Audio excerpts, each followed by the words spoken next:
একটু আগে কিন্তু এই চুলাটার মধ্যে রান্না হয়েছে, কলিজা ভুনা করছিলাম, এই পাতিলটাতেই করছিলাম। তো পাতিলটা ভালো করে ধুইয়া নিয়ে এখন আবার বসাই দিলাম, এটার মধ্যে পোলাও রান্না করবো। তো আমি আন্দাজ করে চাল লইতেছি, মানে যেটুকু আন্দাজ করা যায়। এই প্রথমবারের মতো আমি এই ছোট্ট হাঁড়িতে রান্নাও করছি না, আর এই ছোট্ট চুলায় রান্না করছি না। তো বালতির মধ্যে যে পানিগুলা ছিল ওটি দিয়ে আমি চালটা ধুয়ে নিতেছি। তো এই দুই একবার যাই, মানে ওই রকম বেশি তো আর চাল না যে অনেক করে ধুইতে হইব। তারপরে যেটুকু পরিষ্কার করা যায় আর কি। তো আমি দুই তিনবার ভালোভাবে ধুয়ে নিলাম। আর সবচেয়ে বড় কথা হইলো যে আজকেই প্রথমে চুলাটা জ্বালাইছি, তো এটা আর কি ওইরকম ভাবে আগুনটা একটা জ্বলতে চাইতেছে না। আর তাছাড়া অনেক দিন যাবত লাকড়িগুলো তো আর এমনিতে আমি রৌদ্র দিছি না। তো এর মধ্যে আবার বাঁশগুলো আমি চিকন চিকন করে কাইটা নিয়ে রৌদ্রে রাইখা দিতে হইব, না হয় আগুন জ্বালান যাইব না। কারণ লাকড়ির থেকে আমি দেখছি যখন জ্বলে লাকড়ি থেকে একটু একটু করে পানি বাইরে, তার মানে ওইরকম শুকনা না। তো এদিকে আমার মা ফোন দিছে, যে আমার যে চুলা বানাই দিছে চুলাতে রান্না করতেছি। তো ওইটাই এবার আমার মেয়ে দেখাইলো। তা আমি হাঁড়ির মধ্যে তেল দিয়ে দিছিলাম, আর ওর মধ্যে যে পেঁয়াজ দিয়ে দিলাম। এখন পেঁয়াজগুলা মোটামুটি একটু হয়েছে।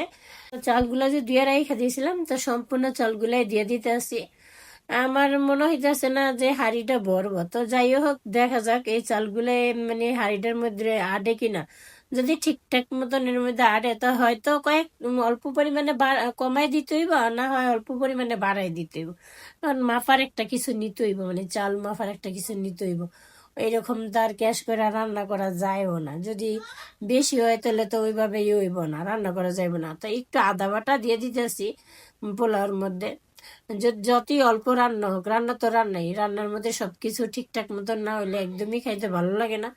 আর চুলাটা একবারে মানে মিডিয়াম আছে ও দিছে আর কি, যাতে নিচে দা লাইগে না যায়। আর স্টিল তো এমনিতেই গরম হইলে না একটু কালো হয়ে যেতে গেছে হাঁড়িটা আর কি ওইরকম। তো দেখি কি হয়, আমিও চেষ্টা করতেছি ঠিকঠাক করে রান্না করার জন্য। তো এই যে একটু ভালো করে জাল দিলাম, মোটামুটি আগুন এখন ভালোই জ্বলতেছে। তো আমিও একটু তাড়াহুড়ো করতেছি আগুনটা থাকতে ভালো করে। যদি আমি চালগুলা বাইজে নেই তাইলে পোলাওটা একবারে জোরে হইব আর কি। তো এই জন্য আমিও মানে লাস্ট আমি আবার ওই যে খুরসনটা পাল্টাইয়া আমি একটা চামিচ নিলাম, মানে লাড়ার সুবিধাতে। তো এই যে লাড়া আমার প্রায় শেষ, এখন এই যে আমি পানি দিয়ে দিতেছি পরিমাণ মতো। আমার আবার কি মানে পোলাওতে যদি একটু পানি কমও হয় আমি ওইটা ওইভাবে রান্না করতে পারি। ওইরকম মানে কোনো কিছু হয় না যে অর্ধেক ফুটলো চাল অর্ধেক ফুটলো না, ওরকম কোনো কিছু না, একটু কম হইলেও চলে। মানে আর বেশি হইলে তো এমনিতেই নষ্ট হয়ে যাবো। তা আমি এই যে কয়েকটা দারচিনি দিয়ে দিলাম, এলাচ দিয়ে দিলাম, আর ডাইকা দিছিলাম। তো এই যে এখন আমি উঠাই নিলাম।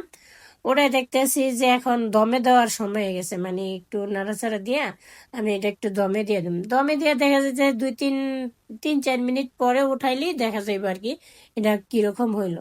তো দমে দেওয়ার জন্য এই যে আমি আবার ফিরে ঢাকনাটা দিয়ে দিলাম, দিয়ে এই যে আমি আগুনটা একটু কমাই দিলাম। আল্লাহর রহমতে এই যে পোলাও সুন্দর হয়েছে, একবারে জর্জর হয়েছে। আমি আবার দেখলাম যে